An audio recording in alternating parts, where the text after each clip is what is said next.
Titiro, look, here comes Tamanui te rā.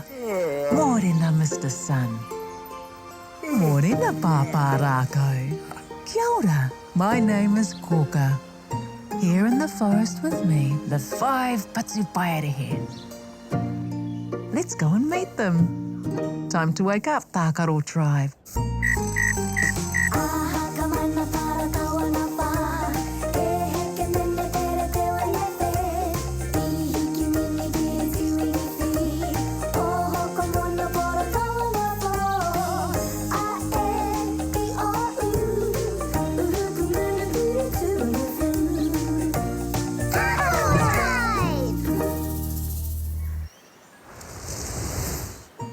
What are you up to today, Tākaro Tribe? We're organising our hangarua, recycling Kōkā. I'm in charge of kiriho, plastic. I've got waste food. I'm in charge of ken. I've got paper. Ooh, my puku is flashing. O Pāpā Rākau tēnei. Kia ora, Pāpā Rākau. Kia ora, Is everyone there? Aye. Me ētahi. Me too. Ngā mihi, Tākaro Tribe. You too, Wao. You're very special. Ngā mihi e pā. Pepe Moa is planning a special day. He needs your help. Would you help him? Of course, Pāpā Rākau. Take the cord you're making, but you must visit Kōkā first. Ka pai, let's go see Kōkā.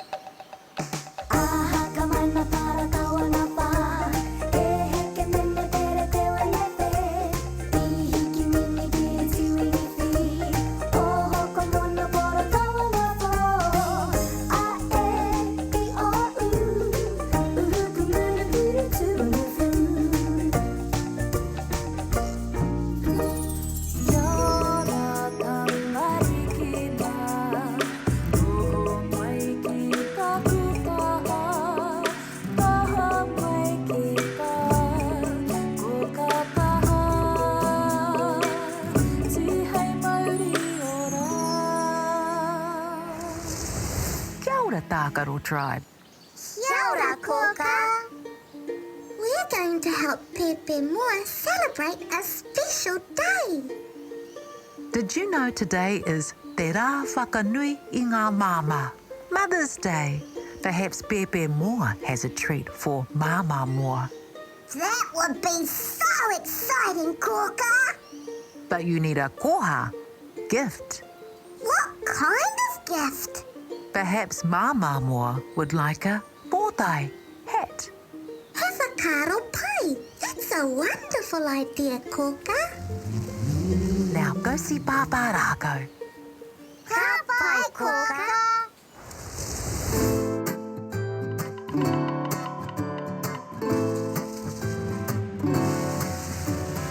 Mamariki mā, noho mai ki aku kakiaka, whakarongo mai ki ngā kōrero o te ao marama.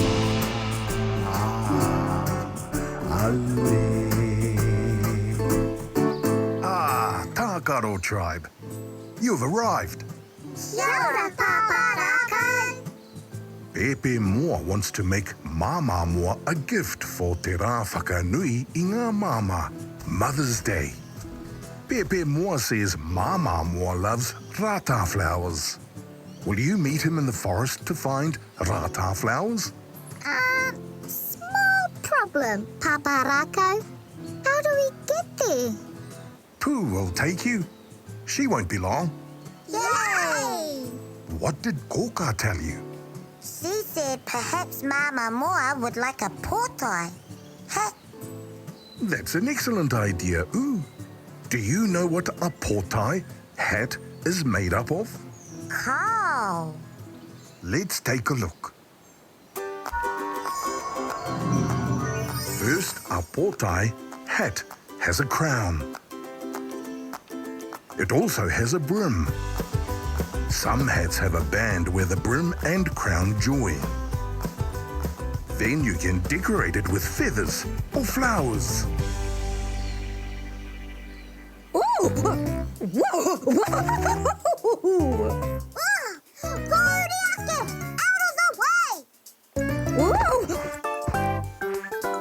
Sorry, my friends. The wind was a bit too strong. All aboard, Tākaro Tribe!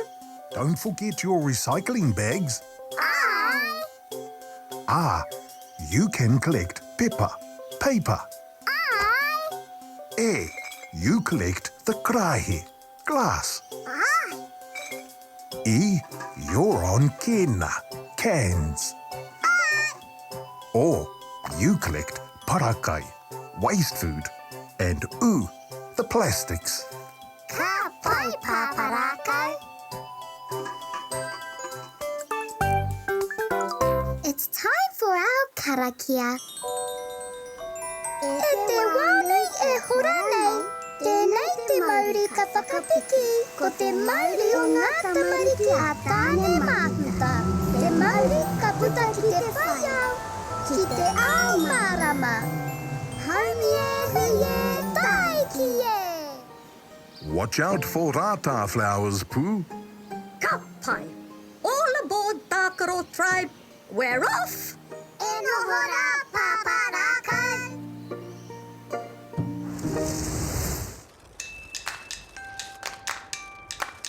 There's the ngahere! Yay! Ira, look! I can see rata trees. Can you see anything else? Aye, the trees are covered in red flowers.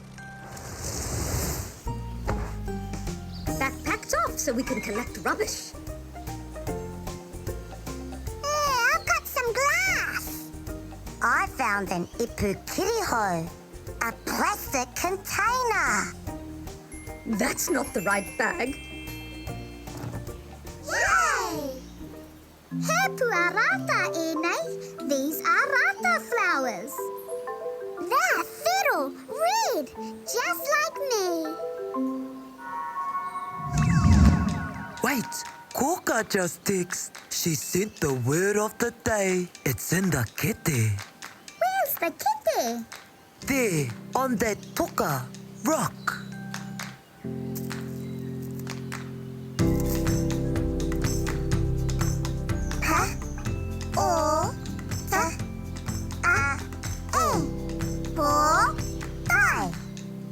Pōtae. Pōtae is the word of the day. But how can we use rata flowers to make a pōtae, a hat? This kiriho, plastic, could make a brim. And this paper can be a crown. The rata flower is the whakarake, the decoration. Yay! This is a great gift for Mama Moa. Me kanikani tātou. Let's dance.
Tākaro Tribe, you've made a wonderful Pōtae hat.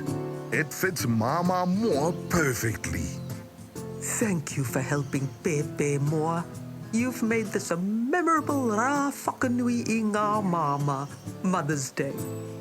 E pai ana, Mama Moa. Now we're off home, Tākaro Tribe. Mā te wā. Good to see you again. Ka pai. Let's take a look at what our friends have been up to today.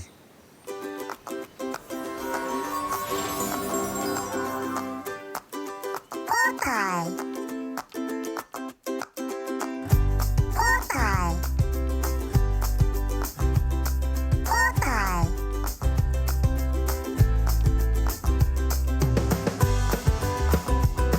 Pōtae.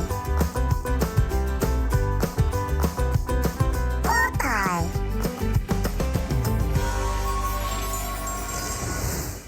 Kia ora, Tākaro Tribe. Did you have a good day? It was beautiful. Let's take another look at what you did today.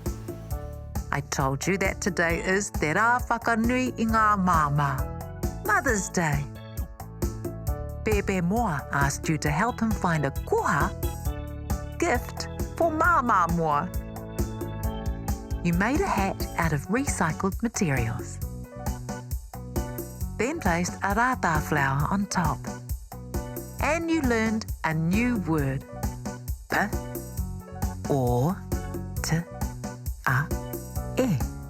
Pōtae. Pōtae. Now that was a beautiful day.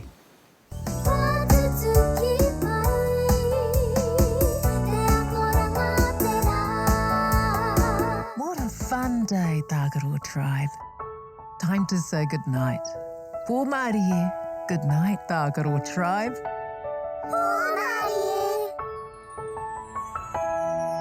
Oroia tō mata, parai he hia o niho. Kuhuna o kakamoa e pō Māori e kuhu ki te moinga.